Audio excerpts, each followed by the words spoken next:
Hi students. So നമ്മൾ passive transport വരെ പറഞ്ഞാണ് നിർത്തിയിരിക്കുന്നത്. സോ നമ്മളിത് സെക്കൻഡ് പാർട്ടാണ് ആക്റ്റീവ് ട്രാൻസ്പോർട്ട്. സോ നേരത്തെ പറഞ്ഞതുപോലെ പാസീവ് ട്രാൻസ്പോർട്ടിൽ നമ്മൾക്ക് ഇൻവോൾവഡ് ആയിട്ടുള്ള പ്രോസസ്സുകൾ എന്ന് പറയുന്നത് ഡിഫ്യൂഷൻ, ഓസ്മോസിസ്, ഫാസിലിറ്റഡ് ഡിഫ്യൂഷൻ എന്നിവയൊക്കെയാണ്. സോ ആ ടൈപ്പ് പ്രോസസ്സിന് എനർജി വേണ്ട. എന്താ കാര്യം? എന്തുകൊണ്ടാണ് എനർജി വേണ്ടെന്ന് പറയുന്നത്?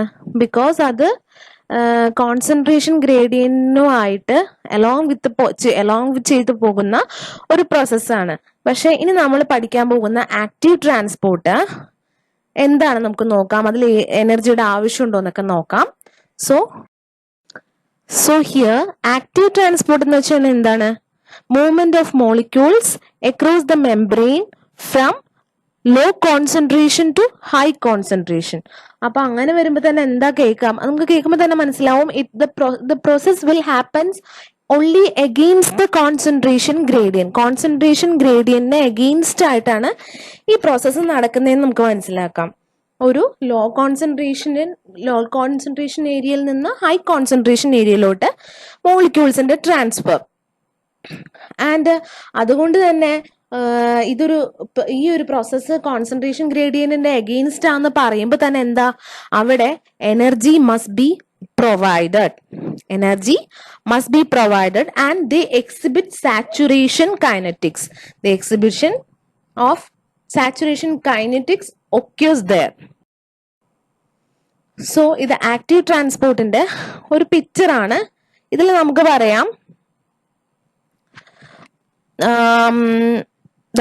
ഈ പിക്ചർ നോക്കിക്കഴിഞ്ഞു കഴിഞ്ഞാല് ഇവിടെ എക്സ്ട്രാ സെല്ലുലാർ ഫ്ലൂയിഡ്, ഒരു മെംബ്രെയിൻ കാണാം, ഇൻസൈഡ് ഓഫ് ദ സെല്ലും നമുക്ക് കാണാൻ പറ്റും. സോ ഈ ഒരു പോയിന്റിനകത്ത് ഇവിടെ നിന്ന്, അതായത് ഇവിടെ ലോ കോൺസെൻട്രേഷൻ ആണ്, ഇവിടെ ഇല്ല. സോ ഇവിടെ നിന്ന് ഹൈ കോൺസെൻട്രേഷൻ ഏരിയയിലേക്ക് മോളിക്യൂൾസിന്റെ മൂവ്മെന്റ്, അതിനെയാണ് നമ്മൾ ഇത് പറയുന്നത്. So active transport mainly 2 types ആയിട്ട് ക്ലാസിഫൈ ചെയ്തിട്ടുണ്ട്. Active transport is divided into 2 types according to the source of the energy used to cause the transport, and it is primary active transport and secondary active transport. So source of energy യുടെ ബേസിസിലാണെന്ന് നമ്മൾ പറഞ്ഞു.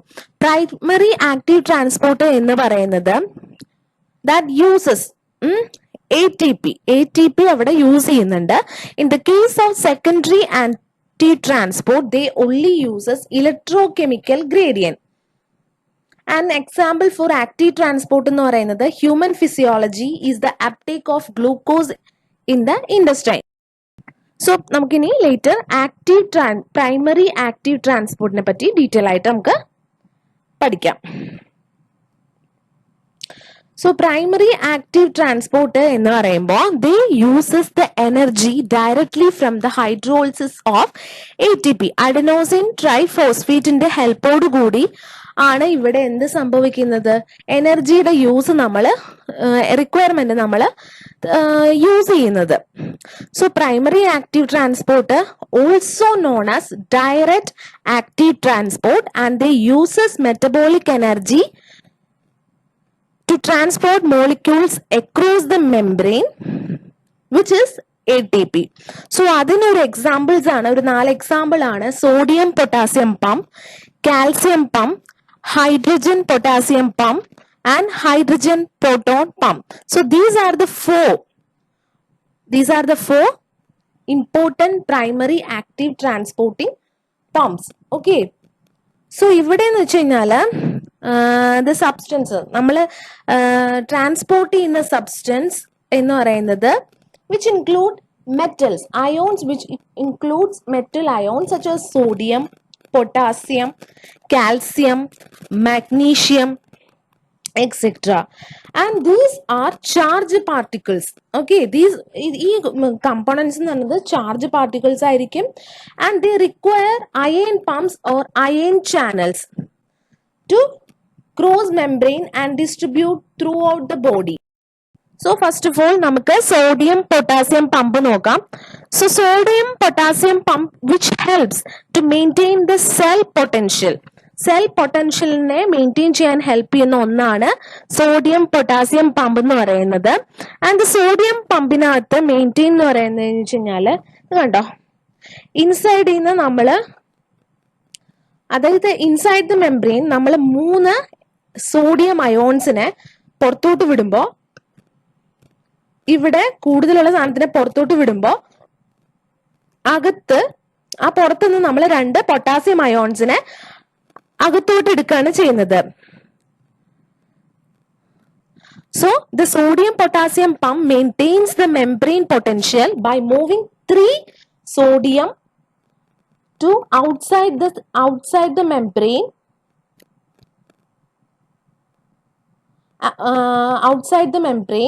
for every 2 potassium ions moved into the cell. അതായത് 3 ions എപ്പോഴും പുറത്തു പോകുമ്പോൾ 2 potassium ions അകത്തോട്ട് വരുന്നുണ്ട്. So ഇത് കൂടാണ്ട് in addition to that potassium ions moved, in addition to that ഈ നമ്മള് പ്രൈമറി ആക്റ്റീവ് ട്രാൻസ്പോർട്ടില് other source of energy like redox energy, photon energy എന്ന് വെച്ചാൽ ലൈറ്റ്, ഇതൊക്കെ നമ്മൾ യൂസ് ചെയ്യുന്നുണ്ട്. ഇതിനൊരു എക്സാമ്പിൾ എന്ന് പറഞ്ഞു കഴിഞ്ഞാൽ റിഡോക്സ് എനർജി യൂസ് ചെയ്യുന്നത്, അതിനൊരു എക്സാമ്പിൾ നമുക്ക് പറയാനുള്ളത് electron transport chain, ETC chain, that uses reduction energy for NADH to move proton across the inner mitochondrial membrane against the concentration gradient. So ഇത് സോഡിയം പൊട്ടാസ്യം പമ്പിന്റെ ജസ്റ്റ് ഒരു നല്ലൊരു graphic representation ആണ് ഈ കാണിച്ചിരിക്കുന്നത്. ATP ഹൈഡ്രോളിസിസ് ചെയ്ത് ADP ആവുന്നു. അപ്പോൾ അത് എന്ത് സംഭവിക്കുന്നു, 3 സോഡിയം അയോണുകൾ പുറത്തോട്ട് പോവാണ്. For every 3 sodium ions 2 potassium ions comes inside and they will maintain the cell potential. So ഇതിന്റെ mainly present, the sodium potassium pump is mainly present in all eukaryotic cells, and it maintains the sodium and functions another maintain the sodium potassium concentration difference across the cell membrane, maintains volume of the cell, causes negative electrical charge inside the cell or electrogenic pump, essential for the oxygen utilization by. So next എന്ന് പറയുന്നത് calcium പമ്പാണ്. So calcium pump എന്ന് പറയുമ്പോൾ it's an another primary active ട്രാൻസ്പോർട്ടിൽ പറയാവുന്ന next ഒരു ഇതാണ് ion transport found in the cell membrane in animal cells. സെൽസിൽ കാണുന്നതാണ്. So mainly they are responsible for active transport of calcium. കാൽസ്യത്തിന്റെ ആക്റ്റീവ് ട്രാൻസ്പോർട്ട് ആണ് ഇവിടെ നടക്കുന്നത്. And it has a crucial role in cell signaling. സിഗ്നലിങ്ങിന്റെ ഒരു crucial role ഇവിടെ അതിന് നടക്കുന്നുണ്ട്. ഇവിടെ എന്ന് പറയുമ്പോഴത്തേക്കും എന്താന്ന് വെച്ച് കഴിഞ്ഞാല് sodium ions, calcium ions exchange, sodium calcium അയോൺസിന്റെ എക്സ്ചേഞ്ച് ആണ് ഇവിടെ നടക്കുന്നത്. സോഡിയം കാൽസ്യം അയോൺസിന്റെ exchange from a higher molecule high concentration, അതായത് ലോ കോൺസെൻട്രേഷൻ ഏരിയയിൽ നിന്ന് ഹൈ കോൺസെൻട്രേഷൻ ഏരിയയിലേക്ക് നടക്കുന്നതാണ് ഇവിടെ കാണിക്കുന്നത്. ഇത് കണ്ടു കഴിഞ്ഞാൽ പിക്ചർ കണ്ടു കഴിഞ്ഞാൽ ശരിക്കും മനസ്സിലാവും. ഫസ്റ്റ് വൺ എന്ന് പറഞ്ഞു കഴിഞ്ഞാല് calcium within the cell binds the site of carrier protein. Second ATP hydrolysis into ADP, ATP hydrolysis to ADP and phosphate, and the phosphate is added to the carrier protein. This phosphorylation causes the hinge-like motion of the carrier, and the hinge-like motion of the carrier protein allows calcium ions to be released to the extracellular fluid. ഇതാണ് ഇവിടെ calcium. So calcium pumps ions normally maintain the extremely low concentration in the intracellular cytosol. So virtually all cells of the body at a concentration about 10,000 times less than the extra fluid. So mainly this is achieved by 2 primary active transport calcium pumps, and one is in cell membrane one in ഒരെണ്ണം എന്ന് പറഞ്ഞു കഴിഞ്ഞാൽ cell മെംബ്രെയിനിലും and pumps calcium to the outside the സെല്ലും. Other എന്ന് പറയുന്നത് calcium ions in one or more the intracellular vesicular ഓർഗൻസിലോട്ടും ആണെന്ന് പറയുന്നത്. നെക്സ്റ്റ് എന്ന് പറയുമ്പോഴത്തേക്കും ഹൈഡ്രജൻ പൊട്ടാസ്യം പമ്പാണ്. ഹൈഡ്രജൻ പൊട്ടാസ്യം പമ്പ് അത് മെയിൻലി എന്ന് പറയുമ്പോഴത്തേക്കും gastric glands, parietal cells, hydrochloric acid secretion pumps hydrogens ions to the gastric lumen in the exchange for potassium. അതായത് നമ്മുടെ ഇൻഡസ്ട്രിയൽ ഏരിയയിൽ നടക്കുന്ന പ്രോസസ്സുകളാണ്. റീനൽ ട്യൂബ്സിലൊക്കെ ഈ ഒരു പ്രോസസ്സ് തന്നെയാണ് നടക്കുന്നത്. ഹൈഡ്രജൻ എന്റെ പിക്ചറാണ് ഈ കാണിച്ചത്. ലാസ്റ്റ് വൺ ആണ് പ്രോട്ടോൺ പമ്പ്. പ്രോട്ടോൺ പമ്പ് എന്ന് പറഞ്ഞു കഴിഞ്ഞാൽ present in the lysosome and endoplasmic reticulum. നമ്മുടെ എൻഡോപ്ലാസ്മിക് റെറ്റിക്കുലത്തിലൊക്കെയാണ് ഉണ്ടാവുന്നത്. പ്രോട്ടോൺസിനെ പമ്പ്സ് ചെയ്യുക from cytosol into the organelles. അതാണ് ഇവിടുത്തെ മെയിൻ ആയിട്ടുള്ള ഫംഗ്ഷൻ എന്ന് പറയുന്നത്. ഇനി നമ്മൾ പോകാൻ പോകുന്നത് സെക്കൻഡറി ആക്റ്റീവ് ട്രാൻസ്പോർട്ടിലാണ്. Secondary active transport is also known as transport or co transport. Coupled transport or co transport എന്നും കൂടി നമ്മൾ ഇതിനെ പറയുന്നുണ്ട്. സോ എനർജി ഇവിടെ എന്ന് പറയുമ്പോൾ energy utilised in the transport of one substance helps in the movement of other substance. Energy ഇവിടെ helpful ചെയ്യുന്ന എങ്ങനെയാണ്? ഒരു സബ്സ്റ്റൻസ് നമ്മൾ കൊടുത്തിട്ട് അതിന്റെ മൂവ്മെന്റിന്റെ ഇതുകൊണ്ട് നെക്സ്റ്റ് സബ്സ്റ്റൻസിന്റെ മൂവ്മെന്റ്. സോ എനർജി എന്ന് പറഞ്ഞു കഴിഞ്ഞാൽ energy is derived secondarily from energy that has been stored in the form of ionic concentration. Difference of secondary molecular or ionic substance between the two sides of cell membrane created originally by primary active transport. So നേരത്തെ produce ചെയ്തേക്കുന്ന primary active ട്രാൻസ്പോർട്ടിന്റെ energy ബേസിസിലാണ് ഇതിന്റെ പ്രോസസ്സുകൾ നടക്കുന്നത്. നമ്മൾ പറഞ്ഞു ഇതിന് it's also known as co transport എന്ന് നമ്മൾ പറഞ്ഞു. ആൻഡ് ഇവിടെ എന്ന് പറയുമ്പോഴത്തേക്ക് എന്തായിരിക്കും നടക്കണമെന്ന് വെച്ച് കഴിഞ്ഞാൽ energy is use to transport molecules across the membrane.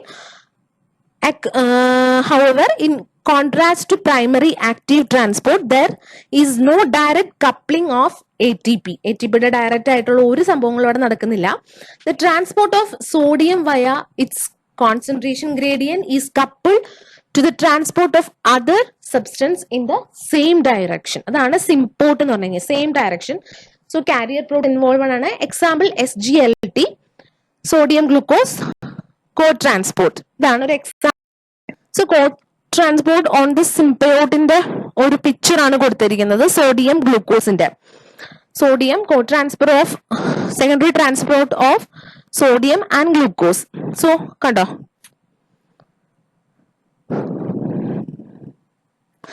this carrier protein sodium and glucose at the same time moving from the lumen to the intestine and kidney tubules into the epithelial cells. This cause transport requires a lower intracellular of concentration of sodium, which is depend upon the action of their carriers. The sodium and potassium ATPase pumps because ATP is needed to power the sodium pumps. The co-transporter of sodium and glucose depends indirectly on ATP and so can be considered secondary active transport. The co-transport carrier shown here transports one sodium to one glucose as most commonly occurs in the kidney. The carrier in the small intestine transports two sodium for one glucose. So ഇവിടെ നമ്മൾ കാണിച്ചിരിക്കുന്നത് one sodium for one glucose along with ആയിട്ടായിരിക്കും പോകുന്നത്.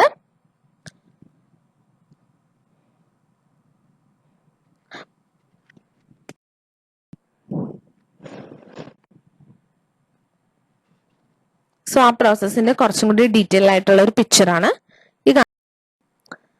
So coat നമ്മളിപ്പം സിംപയോട്ട് കഴിഞ്ഞു. ഇനി ആന്റിപോർട്ട്, അതായത് counter transport എന്ന് പറയുമ്പോൾ the transport of sodium via its concentration gradient is couple to the transport of other substance in opposite direction.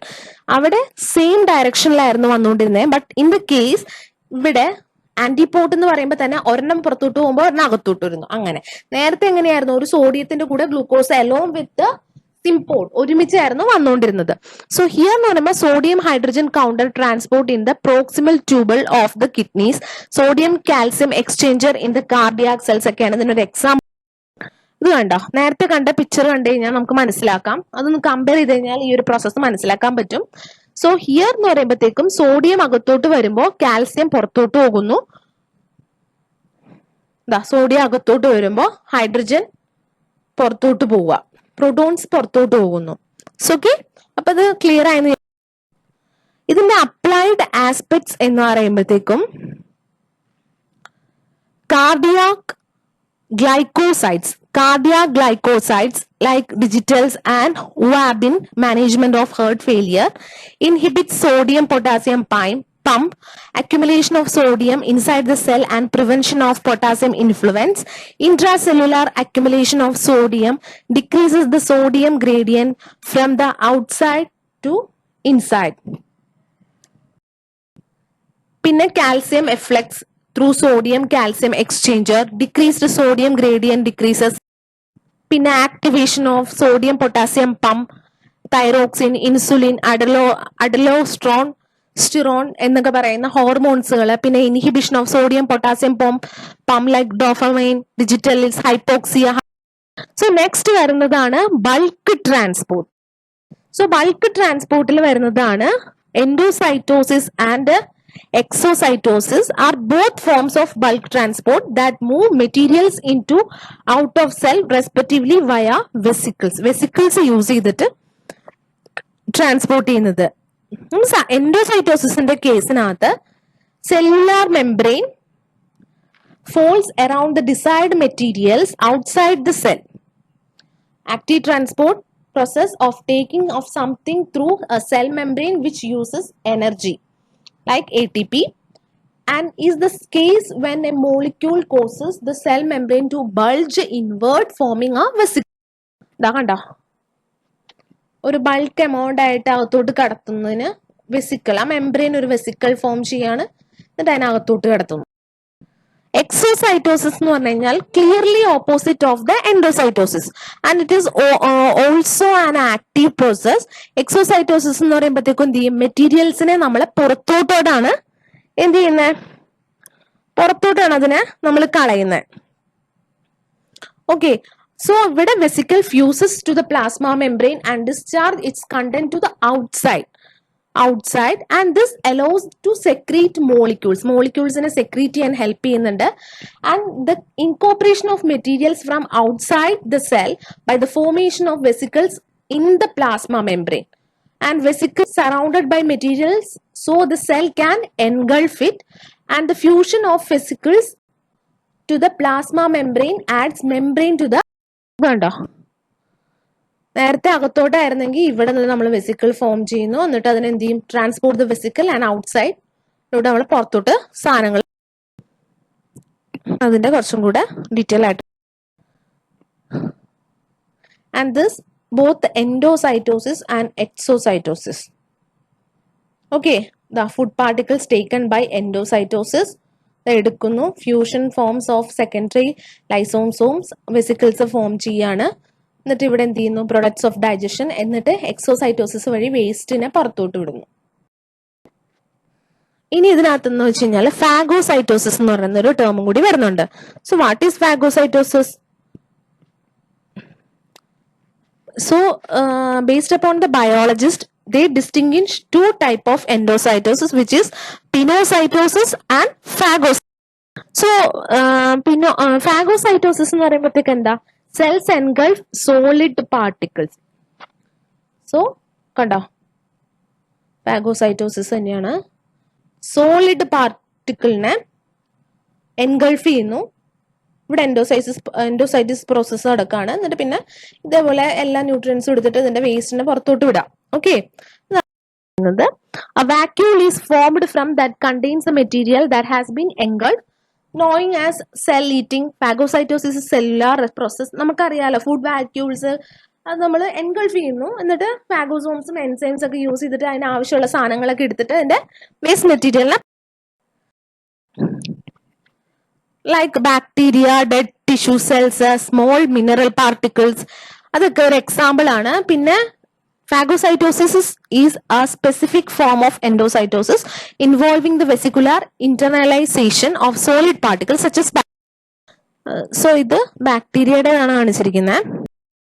So next one is pinocytosis. Pinocytosis എന്ന് പറയുമ്പോഴത്തേക്കും ഫാഗോസൈറ്റോസിന്റെ നേരെ ഓപ്പോസിറ്റ്, അതായത് സോളിഡ് പാർട്ടിക്കിളിലാണ് ഫാഗോസൈറ്റോസിസ് എൻഗൾഫ് ചെയ്തിരുന്നെങ്കിൽ പിനോസൈറ്റോസിസിൽ എന്ത് ചെയ്യുക, ലിക്വിഡ് പാർട്ടിക്കിൾസിനെ എൻഗൾഫ് ചെയ്യാണ്. In humans this process occurs in only small intestine. Okay, where cells engulf fat ഡ്രോപ്ലെറ്റ്സിനെ. സോ ഇത് കണ്ടോ, ഇത് ലിക്വിഡ് ആയിട്ടുള്ള സംഭവങ്ങളെ എൻഗൾഫ് ചെയ്തിട്ട് പുറത്ത്